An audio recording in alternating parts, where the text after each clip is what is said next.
Əziz müəllimlər, ART-nin 30 may 2025-ci il sertifikasiya hazırlaşan müəllimlərə dəstək məqsədilə təşkil etdiyi sınağın izahını verəcəm. Gəlin başlayaq. Deməli, əziz müəllimlər, birinci sualımızda bizdən aşağıdakı situasiyalardan hansında interaktiv təlim prinsipləri pozulmuşdur? Biz hər birimiz oxuduğumuz mövzular əsasında suallar düşür. İlk öncə panikaya düşmürük və qətiyyən mövzudan kənar heç bir suallar sınaqda nümayiş olunmadı. Bu çox təqdirə layiq bir addımdır. Ümid eləyirik ki, MİQ və sertifikasiya imtahanlarında da bu cür olacaq. İnteraktiv təlimin biz xüsusiyyətlərini bilirik. Yetərincə məlumat oxumuşuq. Gündəlik istifadə etdiyimiz təlim məhz elə interaktiv təlimdir. Deməli, ənənəvidən ənənəviyə məxsus olan bir xüsusiyyət burada cavab olacaq. Nə üçün əziz müəllimlər? Çünki o interaktiv təlimi pozacaq.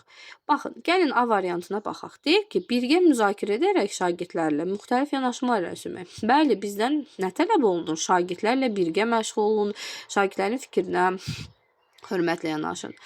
B variantında yenə şagirdlərin fikirlərinə əsaslanaraq dərsi planlaşdırılır. Deməli, interaktiv təlim şagird yönümlüdür, nəticə yönümlüdür, inteqrativlik tələb olunur, dövrün tələbinə uyğunluqdur. Bir növ bizim interaktiv təlimimiz kurikulumun prinsiplərində öyrəndiklərimizlə üst-üstəşir.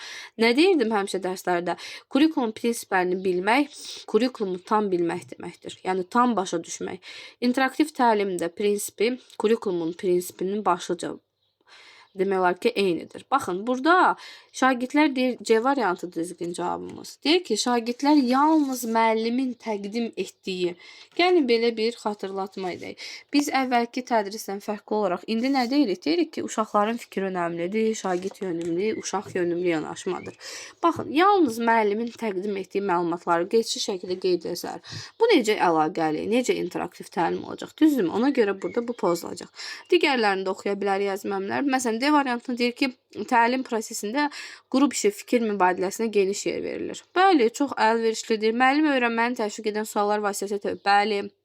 Ümumiyyətcə, biz təfəkkürün növlərini öyrənəndə bu cümləni qeyd edirdik ki, biz öyrənmə prosesini təşkil edən zaman təfəkkürün növlərinə uyğun tapşırıqlar hazırlayırıq ki, uşaqlarımızın təfəkkürü inkişaf etsin. Burada birinci sualın cavabı C variantı oldu.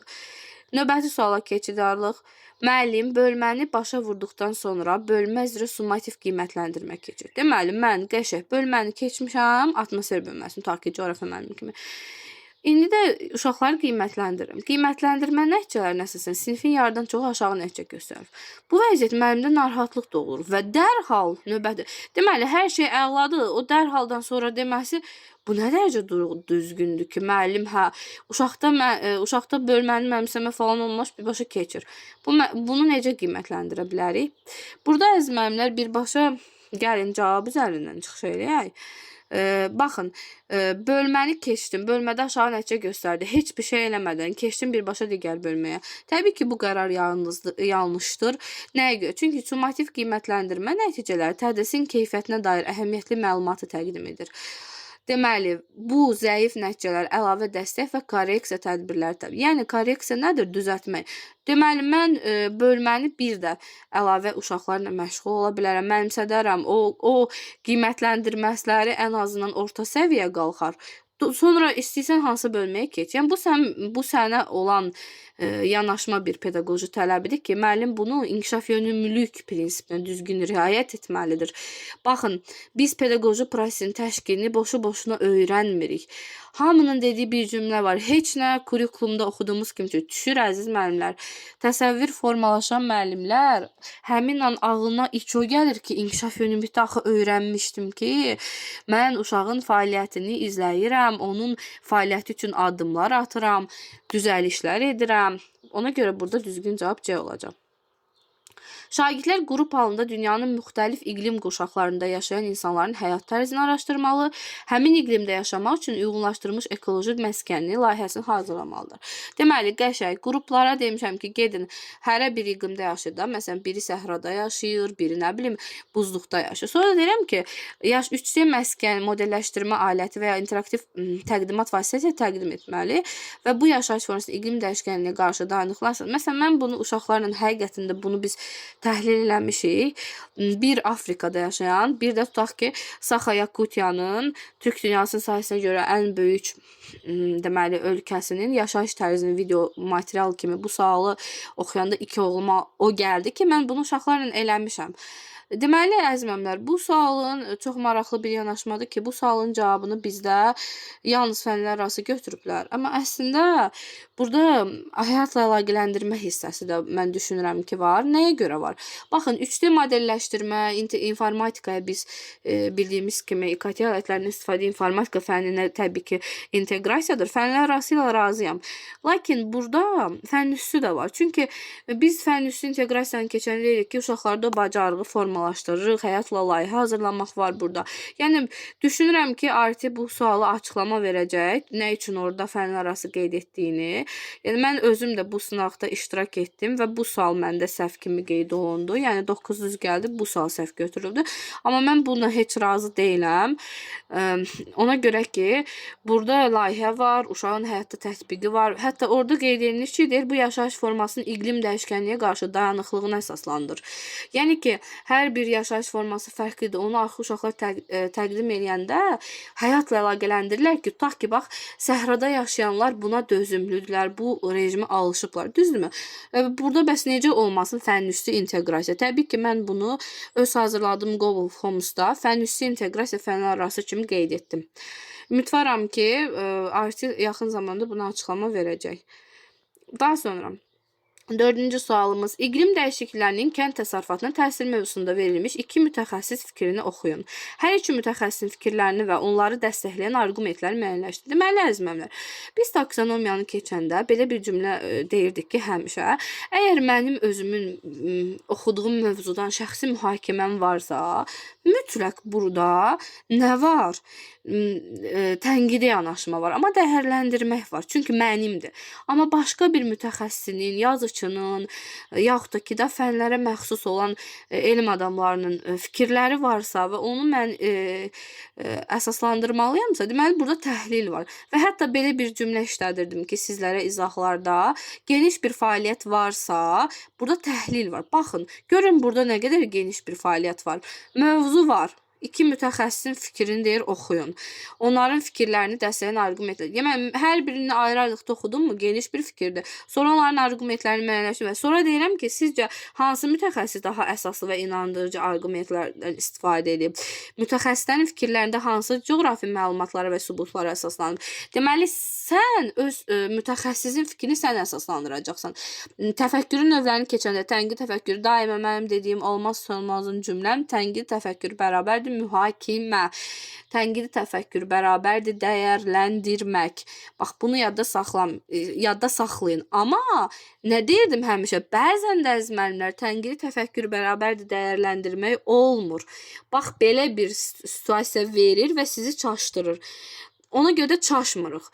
Cümləni, situasiyanın sonacan nəticəsini oxuyuruq ki, burada nəticə nə oldu? Mənmi dəyərləndirdim, yoxsa mən filankəsin fikrini dəyərləndirdim? Təbii ki, sən filankəsin fikrini dəyərləndirdiyinə görə, araşdırdığına görə, geniş bir fəaliyyət icra etdiyinə görə burada təhlil olacaq. Ona görə düzgün cavabımız olacaq C variantı.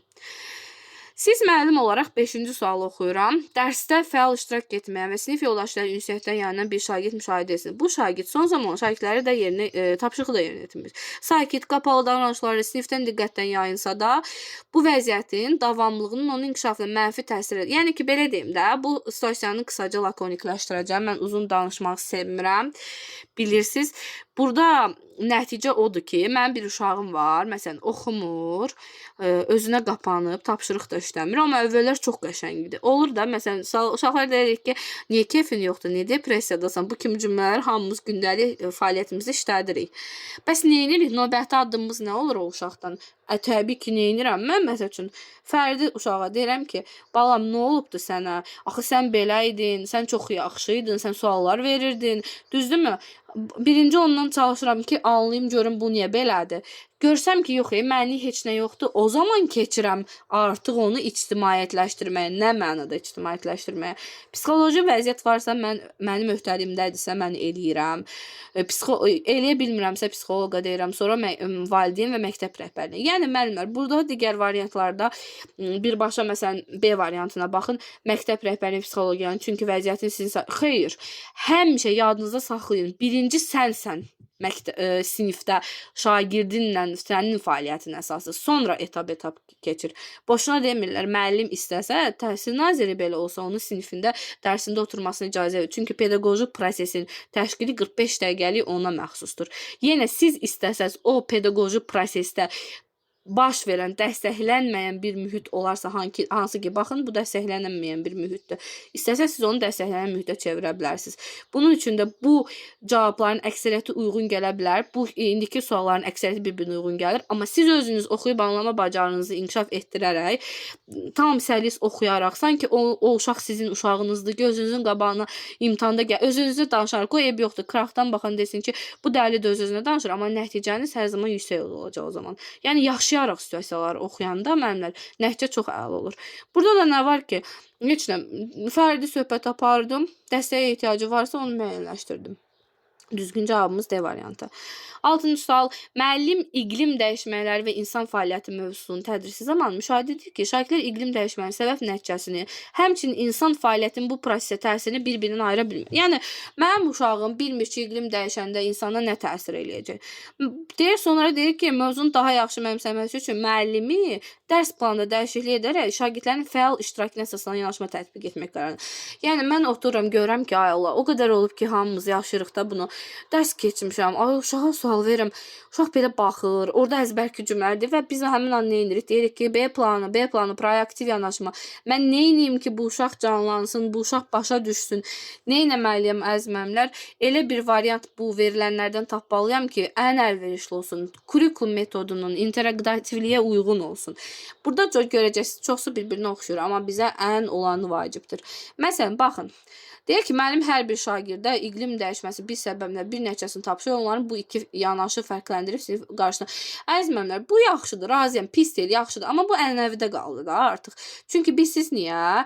İndi uşaqlar həyatla əlaqələndirmək istəyir, praktikli istəyir, vizual bir şey istəyir, yaxud da nəsə bir praktik fəaliyyət istəyir ki, onda ömür boyu onlarda yadda çıxmaq olmur. Ənənəvidə o bizim vaxtımızda idi, müəllim bizə tapşırıq verdi, gedirdi, oturdu, əziyyət çəkirdi, hətta bir qohum əqrabadan da fikir alırdıq ki, bircə nə olur olsun, tutaq ki, müəlliməm bunu deyib sabah çatdırmalıyam. Hər birimizə ayrıca bir tapşırıq falan verir də, düzdür. O artıq türklər demiş, eskidə qaldı. Amma indi nə deyir? İndi deyir ki, elə tapşırıq verir ki, uşaq onu öz qəşəng araşdırsın, real hadisələrlə əlaqələndirsin, praktik fəaliyyəti olsun, təqdimat hazırlasın, inteqrasiya etsin. Bax, burada B variantıdır düzgün cavab. Niyə? Deyir, müəllim şagirdlərə iqlim siyasət və ətraf mühitə təsirlə bağlı real statistik məlumatlar təqdim edir. Şagirdlər bu məlumatlar arasında əlaqə qurmalı və təbii ki, qəşəng real həyatla əlaqələndirən məlumatları verdim uşağa. Dedim, bax balam, budur. Sən də get bunun arasında əlaqə qur, təqdimat hazırla. Çox da əla, ondan sonra başa düşürlər ki, iqlim dəyişəndə insanın başına nə gələcək? İnsan, məsəl üçün, son dövrlərdə baş verən, məsələn, qlobal problemlərin əksəriyyəti əslində iqlimlə bağlıymış, xəstəliklərin çoxsu iqlimlə bağlıymış. Bunu eləyəndən sonra mən bunu verirəm, uşaq da onu qəşəng təqdimat falan hazırlayır, ondan sonra başa düşəcək. Digərlərin hamısı harda qaldı, keçmişdə qaldı. 7-ci suala keçirik. Şagird səhralaşma və torpaq degradasiyası mövzusunda qısa məlumat mətni oxuyur. Mənbədə səhralaşmanın səbəbləri, təsirləri, qarşısının alınması yolları göstərilir. Qəşəng. Burada da mən qəşəng səhralaşma oxudum. Burada verdim ki, qısa məlumatı oxuyun. Sonra dedim ki, səbəbini qarşısına. Sonra da deyirəm ki, mətnə əsaslanaraq səhralaşma prosesinin əsas səbəbinə vurduğu zərərləri müəyyən edin. Sonra da deyirəm ki, mətnə əsasən fikrin əsaslandırılması üçün ən azı ki, müəllimlər burada taksonomiyanın və təfəkkürün növünü deyir və əksəriyyət müəllimlər bu sualı səhv yazır. Amma burada heç bir çətinlik yoxdur. Dəyərli müəllimlər, biz təfəkkürü formalaşdıran düşüncə formalarında bir düşüncə forması var ki, onu mən izahda çox yaxşı vermişdim. Düşünürəm ki, mənim müəllimlərim bu sualı səhv yazmayıb, yazmayacaq da. Niyə? Çünki biz təfəkkürü formalaşdıran düşüncə formaları bunu xüsusi vurğulamışıq. Nə demişik? Demişik ki, bütün düşüncə formalarını özündə əks etdirən, yəni daha dərindən mən nəsə fəaliyyət icra edirəmsə, deməli analitik təfəkkürüm inkişaf edir. Təbii ki, burada da sən verilən nəsə əsasında araşdırma, geniş fəaliyyət icra etdiyinə görə də təhlil olacaq. Düzgün cavabımız Y variantı olacaq. 8-ci sual. Məktəbdə keçiriləcək Təbiəti Qoruyaq adlı təqdimat layihəsində siz komanda rəhbərisiniz. Əla. Komanda yoldaşının təqdimatda daha çox emosional çağırışları və musiqi effektləri yer verilməsini təklif edir. Siz də deyirsiniz ki, təqdimatın faktlara, statistika və real ürünlərə əsaslanmasının daha inandırıcı olduğunu düşünürsünüz. Komanda üzvünüzün təklifinə komanda üzvü də təklifinə istəyir. Deyir, yox, belə olmalıdır. Belə bir vəziyyətdə əməkdaşlıq və effektiv ünsiyyət bacarığını ən yüksək səviyyədə nümayiş etdirən davranış hansıdır? Təbii ki, biz bunu öyrənmişik, oxumuşuq. Komanda lider olmağı bacarmalıdır. Lider hər kəs olmur. Lider komandanın fikrinə hörmətlə yanaşan, komandanı düzgün motivasiya edən, komandanı düzgün idarə edən şəxsdir. Burada da biz elə cavab seçməliyik ki, o ona aid olsun. Bax, məsələn, onun təklifini deyir, rədd edir və təqdimatı. Təbii ki, öz fikrimə əsaslanaraqsa mən necə komanda rəhbəri, mən necə effektiv əməkdaşlıq edən bir rəhbərəm. Deməli, mən burada nə etməliyəm? Ən düzgün cavabım olar ki, mən deyirəm ki, tutaq ki, Əlidir də obraz. Əli, gəl müzakirə aparaq sənin iki yanaşmanı və çalışaq ki, ən yaxşı olan hansıdırsa da ondan istifadə eləyək. Və burada məsələn, bax B variantında bu mənim öz şəxsi fikrim idi. İndi variant oxuyuram B variantını. Müzakirə apararaq hər iki yanaşmanı birləşdirməyə çalışaram. Təqdimatın müxtəlif hissələrində fərqli üslublardan istifadəni təklif edirəm. Bəli, yəni ki, mənim dəyərli komanda üzvlərim, mən sizin fikirləriniz mənim üçün dəyərlidir və onlara da uyğun addım atıram. Yəni əziz müəllimlər, baxın, bu cür coşqu ilə, sevgi ilə sualları oxuyanda hər birini düz yazacağınıza əminəm. Yox, ay Allah, necə uzundur. Bu suallardan mən necə çıxacağam? Bir ekran boyda suallardır kimi yanaşmalar beyninizdən çıxarsınız. Həvəsdən, elə bir ki, dərs keçirsiniz. Dərsdən sizin metodiki qabiliyyətiniz yoxlanılır. Təsəvvür edirsiniz. Dərs keçməyənlər də elə fərz edin ki, dərs keçirsiniz. Belə olar, elə olar kimi cümlələrlə. 9-cu sualda çox asandır. Hansı pedaqoji baxımdan düzgündür? Bir-bir oxuyacaq. Müəllim dərsə əvvəlcə hazırladığı açıq suallar şagirdlərdə təlim zamanı yeni sualların yaranmasına səbəb olursa, bu dərsdə öyrənmə prosesi baş verəcək. Əziz və dəyərli müəllimlər, biz scaffolding strategiyasını düzgün əks əlaqə zamanı öyrənmişdik ki, nəticə yönümlü prinsipinə düzgün riayət etmək və qapalı yox, açıq suallara üstünlük verməyimiz bizim üçün bir plus bonusdur. Çünki daha uğurlu nəticə əldə edəcək. Çünki bax məsələn, hər hansı bir cavabı olan deklarativ bilik tələb edən qapalı sual hara, amma uşağı düşünməyə vadar edən açıq sual. Ona görə bu düzdür. Bütün tapşıran eyni tapşırıq, eyni vaxtda, eyni sual. Bu bərabər imkanları pozacaq. Axı bizdə kurikulumda elə bir pedaqoji yanaşma öyrənməmişdi. Baxın, burada nəyə görə mən kurikulum terminlərinə əlaqəliyəm? Yəni sizə sübut etməyə çalışıram ki, nazirlik çərçivədən kənarda heç bir suallar salmayacaqdır. Prosto indi adını dəyişibdir də. İndi deklarativ məzmunlu yox, daha çox düşünmə, vadar edən suallar salınır. Deməli, ikimiz getdi. Əgər şagirdin cavabı düzgün olmasa da, onun düşünmə prosesi müəllim tərəfindən nəzərə alınır. Bəli, hər kəs düz deyəcək, hər kəs düz deyə bir yanaşma yoxdur ki. Bəs uşaqlar hər şeyi düz desə, niyə biz varıq? Biz fasilitatoruq. Yəni, nəzərə alıb qiymətləndirmək. Yalnız test nəticələri şagirdin, yalnız test nəticələri necə biz axı digər bacarıqlarını da uşaqların yoxlamalıyıq. Müəllim dərsdə məntiqi səhvlərə imkan verirsə də, bu səhvləri birlikdə müzakirə edirsə, şagirdlərə daha dərin, bəli. Bu tamamilə bizim üçün düzgün bir yanaşmadır. İndi isə keçdalıq növbəti suala. Siz 8-ci sinifdə iqlim qurşaqları və onların təsir mövzusunu tədris edirsiniz. Dərs zamanı şagirdlərdən biri soruşur. Müəllim, bəs niyə bəzi ölkələrdə eyni anda həm quraqlıq, həm də daşqınlar baş verir? Bu necə baş verir? yaşadığımız bir prosesdir. Uşaqlar sual verir. Məsələn, niyə falan yer səhradır, niyə daşqınlar olur? Bu kimi proseslər yaşayırıq. Aha, bura qədər oxudum. O anı yaşayıram ki, hə, sinifdəyəm, uşaq bu sualı mənə verdi. Sonrası nədir? Deyir ki, siz bu sualdan istifadə edərək dərsi daha maraqlı və şagirdlərin düşünməsini təşkil edən şəkildə davam etdirirsiniz. Aşağıdakı yanaşmalardan hansı sizin metodiki bacarıqlarınızın daha dolğun olduğunu nümayiş edəcək?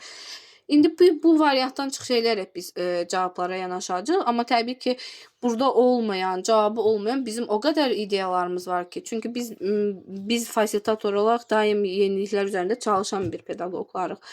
Burada deyir ki, qlobal istiləşmə və ekstremal hava şəraiti haqqında qısa təqdimat hazırlayıb, izah edərək sualı cavablandırma. Əziz müəllimlər, qısa təqdimat necə bu uşaqda dolğun bir fikir formalaşdıracaq ki? Ona görə bu deyil. Şagirdləri qruplara bölüb fərqli iqlim zonlarına dair araşdırma etmələrini tapşırmaq və nəticədə hansı bölgələrdə belə hallar müşahidə olduğunu təhlil etmək. Bəli, qəşəng. Ayşəqlər səhraları bir seçin, Ayşəqlər buzluq yerləri bir seçin. Nə bilim də fənnimizə uyğun şəkildə bu daha yaxşıdır. Şagirdlərə bu suala öz cavablarını yazılı şəkildə yazmaları ev tapşırıq kimdə. Bu da o qədər də yüksək bir metod deyil də. Bu ənənəvi bir metoddur. Sualları dərhal özünüz cavablandırın, dərsin planlaşmış gedin. Ümumiyyətcə biz düzgün scaffoldingdə deyirdik ki, sualı sən cavablandırma, sən istiqamət versən, nümunə versən, uşaq özü. Bu da kurikuluma zid bir şeydir. 5-ci isə şagirdlərdə real baş vermiş iqlim hadisələrlə bağlı, məsələn, Hindistanda sel və Afrikada quraqlıq təqdim etmək və müzakirə apararaq onların səbəblərini birgə araşdırmaq. Birgə araşdırmaq, əməkdaşlıq, interaktiv təlimin kurikulumun ən sevdiyi bir metoddur. Ona görə də düzgün cavabımız olacaq Y variantı və təqdim edirik. Diqqətinizə görə minnətdarım.